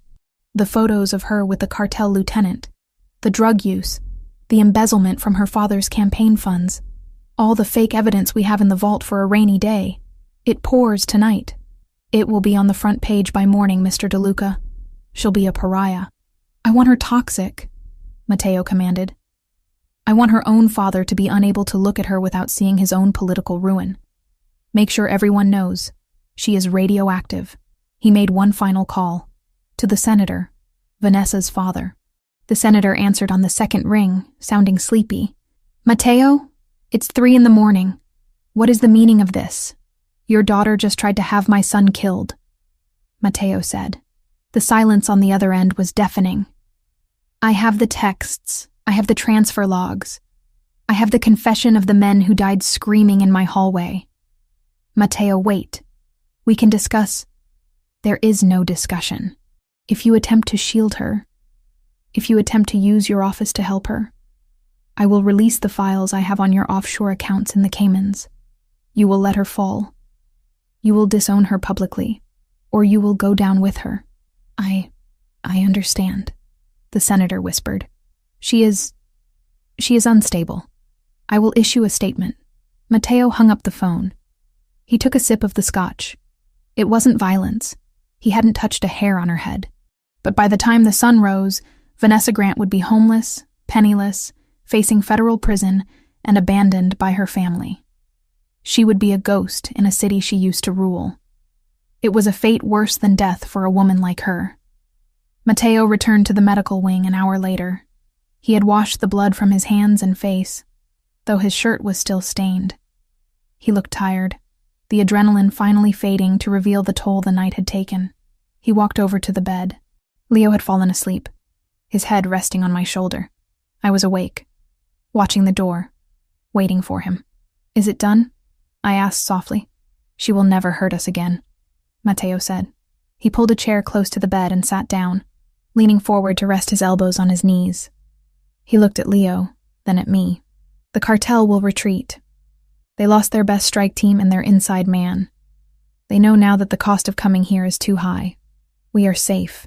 The house is a wreck," I observed, looking at the ceiling where smoke stains marred the paint. "It's just wood and stone," Matteo dismissed. "I can rebuild a house. I cannot rebuild this." He gestured to the space between us. He reached out and took my hand. Avoiding the IV line, his thumb traced the calluses on my palm, the rough skin of a working woman. "You should have run," he said, his voice thick with emotion. "When you saw the mercenaries, you should have saved yourself." "I couldn't," I said simply. He's my boy too, Matteo." "In here." I tapped my chest. "You don't run on family." Matteo went still. The word family hung in the air, heavy and significant. He brought my hand to his lips, kissing the knuckles, then the palm, then the pulse point at my wrist. It wasn't the kiss of a lover trying to seduce. It was the kiss of a man swearing an oath of fealty. "I have spent my life building walls," he said, his dark eyes locking onto mine. "I thought power was keeping people out. I was wrong. Power is having someone worth letting in." He leaned in closer, his face inches from mine. I could feel the heat radiating from him. The intense predatory focus of the Mafia Don was still there, but it was tempered now by something else. Gratitude and desire. "You are not staff, Sarah," he whispered, his lips brushing against my forehead. "Not anymore. You are under my protection. The world will know that if they look at you wrong, they answer to me. You are untouchable." "I don't need to be untouchable," I whispered back, my heart racing despite the exhaustion. "I just need to be here." "You are here," he promised.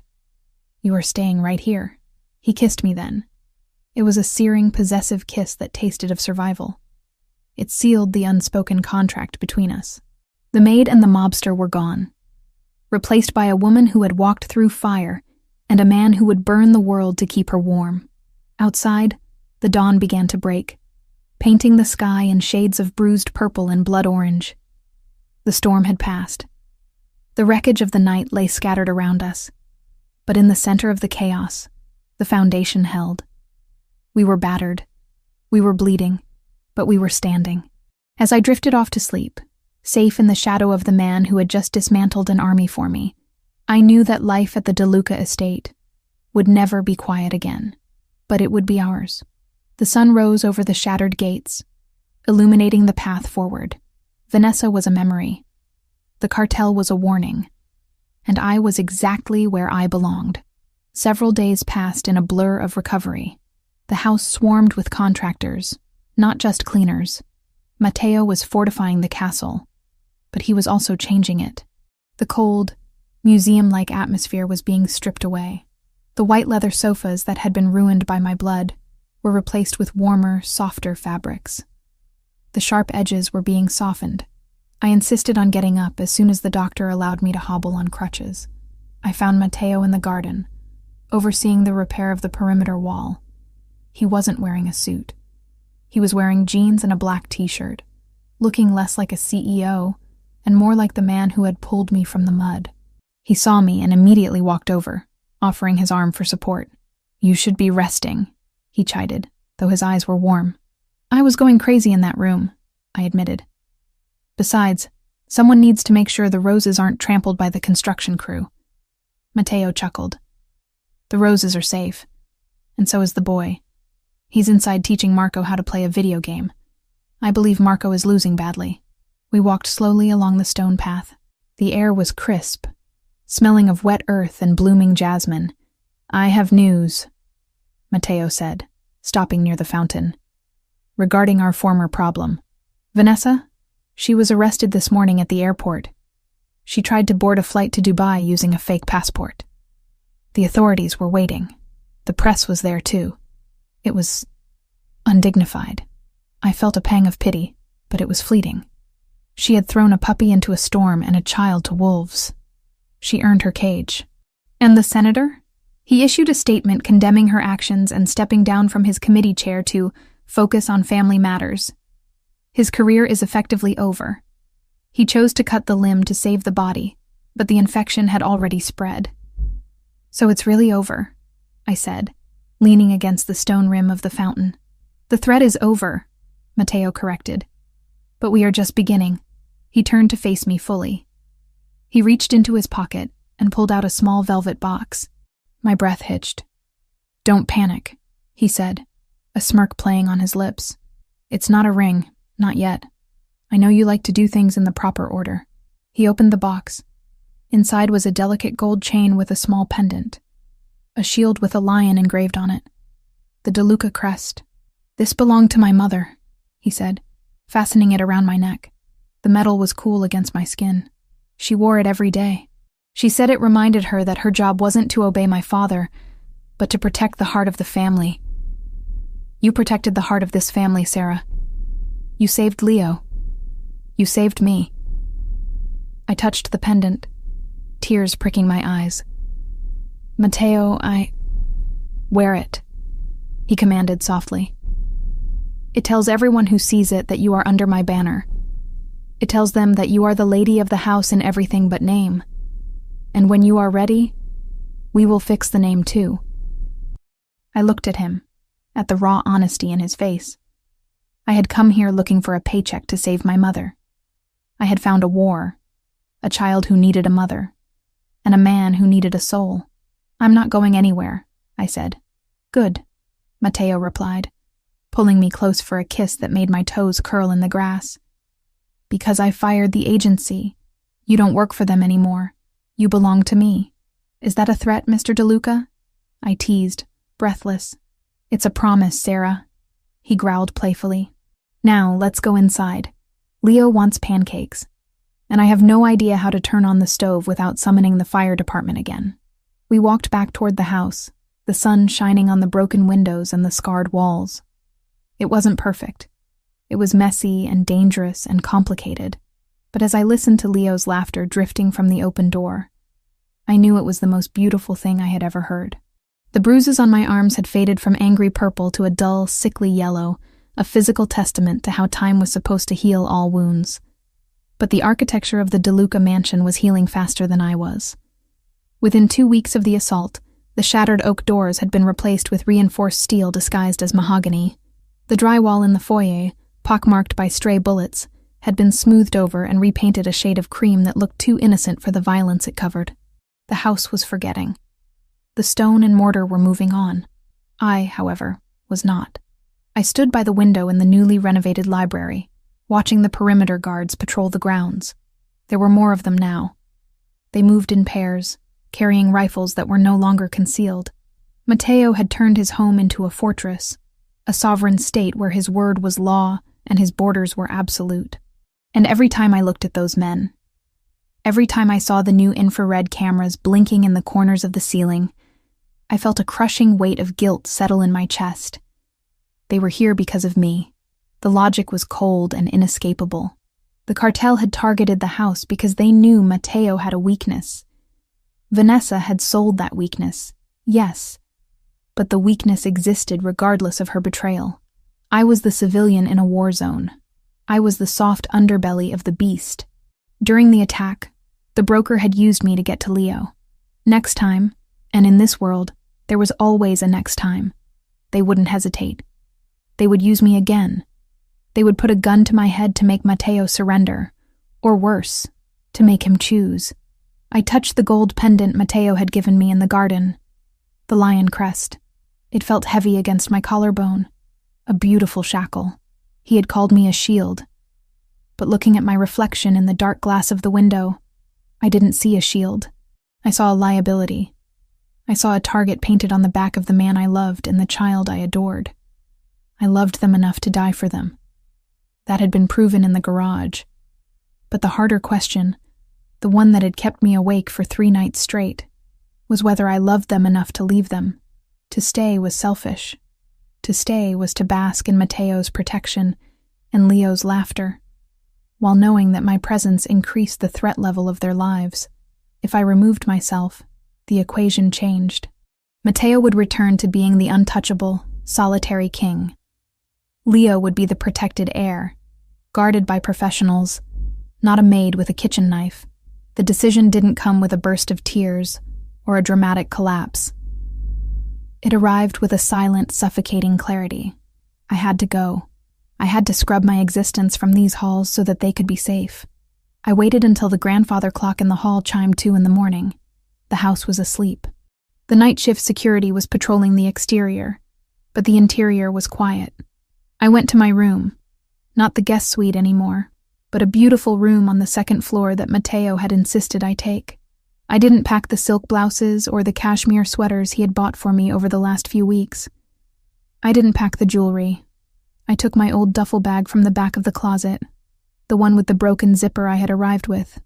I packed my old jeans, my worn-out sneakers, and the few photos of my mother I carried with me. I stripped off the silk nightgown and dressed in my old clothes. They felt rough against my skin, a reminder of who I really was. Sarah Evans, the maid, the invisible woman. I wrote a letter. It took me an hour. I tore up 3 drafts because they sounded too emotional, too hopeful. The final version was short. It was brutal. It was necessary. Matteo, the danger didn't end with Vanessa. As long as I am here, you have a vulnerability they can exploit. I won't be the reason you lose a war. I won't be the reason Leo gets hurt. Don't look for me. Let me go back to being invisible. It's safer for everyone. Love, Sarah. I placed the letter on the pillow. I placed the lion pendant on top of the paper. It glinted in the moonlight, a golden eye judging my cowardice. I turned away before I could change my mind. I picked up my bag and opened the door. The hallway was silent. I didn't take the elevator. The hum of the motor might alert someone. I took the servants' stairs, the narrow, winding steps that I had scrubbed on my hands and knees a lifetime ago. My heart was hammering against my ribs, a frantic rhythm of grief. Every step away from Leo's room felt like a physical amputation. I imagined him waking up tomorrow, asking where I was. I imagined the look on Matteo's face. But then I imagined the broker's gun at my head, and the fear of that recurring nightmare pushed me forward. I reached the kitchen. The side door near the pantry led to the garden path, which intersected with a blind spot in the old fence line, a spot the new cameras didn't quite cover yet. I had studied the diagrams while Matteo worked. I knew the way out. I reached for the handle of the door. My hand trembled. You didn't take the coat. The voice came from the shadows of the breakfast nook, dark and rich as espresso. I froze. The blood drained from my face. I didn't turn around. I couldn't. If I looked at him, I would break. It's cold tonight, Matteo said. I heard the scrape of a chair against the floor. He had been sitting there in the dark, waiting. You packed the denim jacket. It's not insulated. You'll freeze before you reach the main road. I'll be fine, I whispered, my hand still gripping the door handle. Please, Matteo, don't. Don't what? His footsteps approached. They were slow, deliberate. Don't stop you from making the biggest mistake of your life. Don't stop you from abandoning my son. That stung. I spun around, anger flaring bright and hot to mask the pain. I am saving your son. Do you think this is easy? Do you think I want to leave? Matteo stood in the moonlight, filtering through the high windows. He was wearing lounge pants and a dark t-shirt, his hair tousled from sleep he obviously hadn't been getting. He looked tired, but his eyes were alert, burning with that terrifying intelligence that missed nothing. If you are leaving, then you are not saving him, Matteo said calmly. You are breaking him. He just got you back. If you vanish in the night like a thief, he will blame himself. He will think he wasn't good enough to make you stay. He's safer without me, I hissed, keeping my voice low so it wouldn't carry upstairs. Look at what happened, Matteo. The broker used me. They almost killed you because they knew you would come for me. I am a weakness. I am a choke point in your armor. As long as I am here, you are compromised. Matteo stopped a few feet away from me.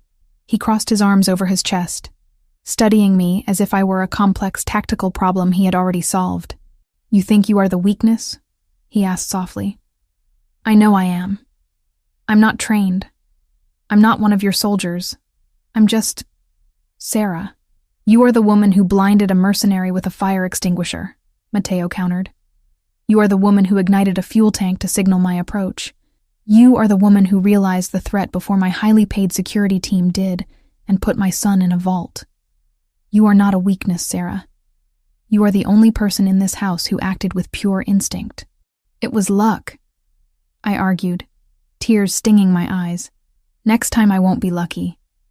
Next time they'll grab me at the grocery store. They'll use me to make you surrender. I can't live with that dread, Matteo. I can't live waiting for the day I get you killed. Matteo closed the distance between us. He reached out and gently pried my hand off the door handle. His skin was warm, his grip unyielding. Do you think I am a man who leaves things to chance? He asked. Do you think I haven't run the calculations? The calculations say I'm a liability. The calculations say that without you, this house becomes a mausoleum again, Matteo said, his voice dropping to a rough whisper. Without you, Leo retreats into silence. Without you, I become the monster everyone fears. With nothing to tether me to humanity. A king without a heart is just a tyrant, Sarah. And tyrants always fall. He took my duffel bag from my shoulder and dropped it to the floor. The sound echoed in the quiet kitchen. You say you are a target, he continued, stepping closer until I had to look up to meet his gaze. You are right. You are. Because you are mine, and anything that is mine is a target. That is the life. But you are looking at it wrong. You think you need to leave to remove the target. I say we fortify the target until the world breaks its hand trying to hit it. I don't want to be fortified, I sobbed, the fight finally draining out of me. I just want us to be normal. We will never be normal, Matteo said, framing my face with his hands. We are not built for normal. We are built for survival. You said it yourself in the hospital. You don't run on family. Well, neither do I. You are trying to resign from a position that is for life, Sarah. He reached into his pocket. I expected him to pull out the pendant I had left on the bed, to give it back to me. Instead, he pulled out a ring. It wasn't a modern diamond, cold and sharp like the one he had given Vanessa. This was antique, a band of heavy dark gold set with a deep red ruby that looked like a drop of blood or a burning ember. It felt ancient. It felt permanent. This was my grandmother's, he said quietly. She was the wife of a Don in Sicily during the war. She wasn't a soldier either. She was a schoolteacher. But when the enemies came, she stood. She didn't leave. She became the spine of the family. She taught me that the sword is useless without the hand that guides it. I am the sword, Sarah. You are the hand. You are the conscience. You are the reason we fight. I looked at the ring, blurring through my tears. Matteo, I am not offering you a job, he said, his voice fierce. I am not offering you a salary. I am offering you a partnership, a new contract, one that cannot be broken by fear or threats or insecurity. I am asking you to stand beside me, not behind me. I am asking you to be the mother my son chose, and the wife I need. He took my left hand. His eyes locked onto mine, daring me to pull away. You saved my son twice, he whispered. One from loneliness, once from death. You don't get to walk away from that. You are the foundation. If you leave, the house falls. Do you understand? The logic of his love was overwhelming. It wasn't about safety in the absence of danger. It was about safety in the presence of trust. He wasn't asking me to be a victim. He was asking me to be a queen. I'm scared, I admitted, my voice trembling. Good, Matteo said, sliding the ring onto my finger. It fit perfectly, the weight of it settling against my skin like it had always belonged there. Fear keeps us sharp. We will be scared together, but we will never be apart. He kissed me then, not with the desperation of the hospital, but with a slow, deliberate claim. It was a seal on a document, a vow written in breath and touch. I wrapped my arms around his neck, burying my face in his shoulder, letting the duffel bag on the floor be forgotten. Okay, I whispered into the darkness. I'll stay. You never left. Matteo replied, lifting me up. Now let's go upstairs. Leo wakes up early, and if he finds you gone, I will never hear the end of it. The fear didn't vanish instantly, but as we walked back through the silent house, the shadows seemed less menacing. They weren't hiding monsters anymore. They were just shadows, and I wasn't walking alone. 2 years later, the winter air was crisp and smelled of pine needles and roasting chestnuts. Snow had been falling since morning, blanketing the estate in a layer of pristine white that glittered under the floodlights. But inside the DeLuca mansion, there was no cold. There was only light. The grand hall, once the site of a brutal firefight, was now transformed into a wonderland of gold and burgundy. A 20-foot fir tree stood in the center of the foyer, its branches groaning under the weight of crystal ornaments and heirloom decorations. The scent of cinnamon and expensive perfume mingled in the air as a string quartet played a soft, elegant rendition of Silent Night in the corner.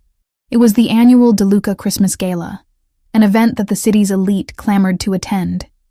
Politicians, business tycoons, and old family allies filled the room, holding champagne flutes and speaking in hushed, respectful tones. But the atmosphere wasn't stiff or fearful as it had been in the years before. There was a genuine warmth now, a vibrancy that radiated from the very walls. I stood at the top of the grand staircase, smoothing the fabric of my dress. It was a deep burgundy velvet, rich and soft, that flowed over my curves and pooled around my feet.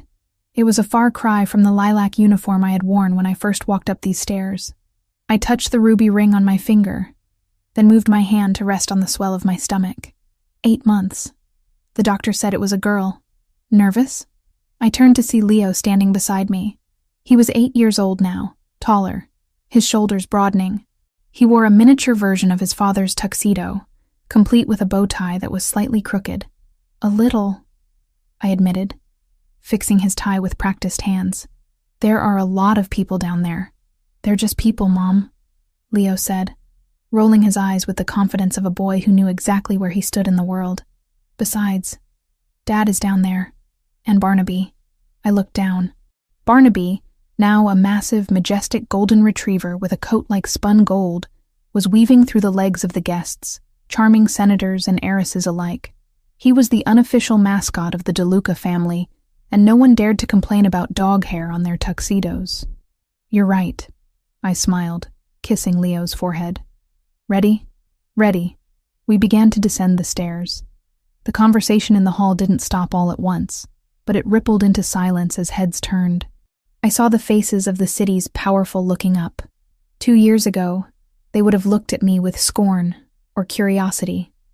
The maid who married the boss. Now there was only respect. They saw the way I carried myself. They saw the ring. But mostly they saw the way Matteo looked at me. Matteo was standing at the bottom of the stairs talking to a judge. He stopped mid-sentence as he saw us. He was wearing a black tuxedo that fit his frame with lethal precision, but his face wasn't the stone mask of the past. He excused himself from the judge and walked to the foot of the stairs, his eyes locked on mine. He took in the burgundy dress, the glow of my skin, the visible proof of the life we had created together.